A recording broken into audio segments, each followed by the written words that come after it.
United Arab America के साथ साथ बाकी अरब देशों के जो लोग हैं ना, उन्होंने भी अब अमेरिका की आलोचना करनी शुरू कर दी है। जी हाँ, वही लोग जो युद्ध के शुरुआती दिनों में अमेरिका की वाह कर रहे थे, अपने देश में लग्जरियस गाड़ियों में अमेरिका के झंडे लहराते हुए सड़कों पर रैलियां निकाल रहे थे, वही लोग आज अमेरिका की आलोचना कर रहे।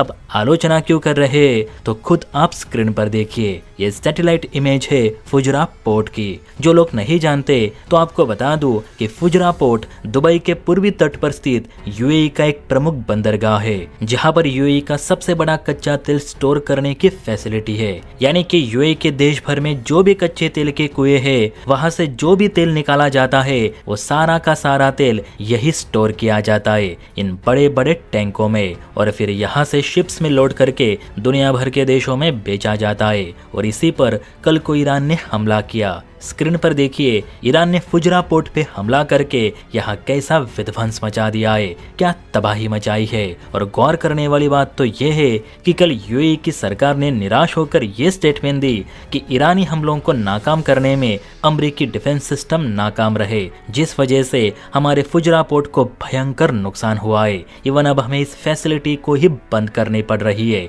इतना ह्यूज डैमेज ईरान ने किया है। सैटेलाइट इमेज में भी साफ दिख रहा है कि कई तेल के टैंक तबाह हो चुके हैं। यानी कि साफ है कि अमेरिका अरब देशों के जो बड़े बड़े महंगे शहर है, दुबई जैसे शहर, उन्हें तक प्रोटेक्ट नहीं कर पा रहा, लेकिन पैसे दबा के ले रहा है। देखा जाए तो ईरान यहाँ बड़े शतरंगी दिमाग से युद्ध लड़ रहा है। ईरान इजराइल पे तो हमले कर रहा है, लेकिन अमेरिका पर सीधा वार नहीं कर रहा, क्योंकि उसे भी पता है कि वो अमेरिकी सेना के खिलाफ ज्यादा दिन टिक नहीं पाएगा, इवन इजराइल के सामने भी नहीं। यही कारण है कि वो अरब देशों को सीधा निशाना बना रहा है। उनके देश में जो अमेरिकी बेस है उन्हें बर्बाद कर रहा है। अरब देशों की तेल रिफाइनरियां उड़ा रहा है, जो कि शेखों की कमाई का एकमात्र जरिया है। उसे टारगेट करके ईरान अरब वर्ल्ड की नींव हिला रहा है, ताकि ये भागे भागे अमेरिका के पास जाए और युद्ध रोकने की अपील करे। क्योंकि फर्क अमेरिका को नहीं पड़ रहा, वो तो बस दिन में 2-4 बम गिराकर इस युद्ध को और खींच रहा है। फर्क तो शेखों को पड़ रहा है,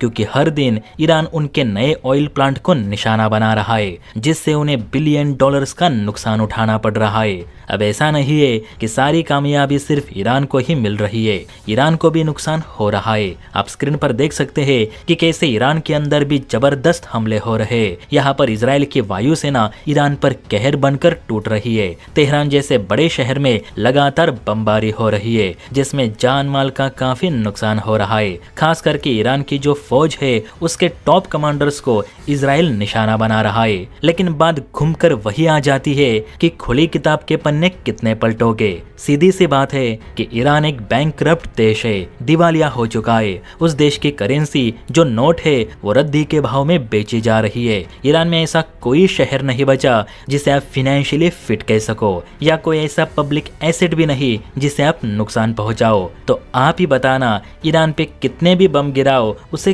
क्या फर्क पड़ता है। वो तो दशकों पहले ही अपना सब कुछ खो चुका है। यही कारण है कि ईरान पर हजारों बम गिराकर भी ईरान उसी मुस्तैदी से युद्ध लड़ रहा है, जबकि अरब देश अब रोने पे मजबूर हो चुके हैं कि कब ये युद्ध बंद होगा। क्योंकि हर नई सुबह एक नया ऑयल टैंकर या ऑयल प्लांट ईरान के निशाने पे आ रहा है। तो आप बताना, असलियत में नुकसान हो किसका रहा है, ईरान, इजराइल या शेखों का?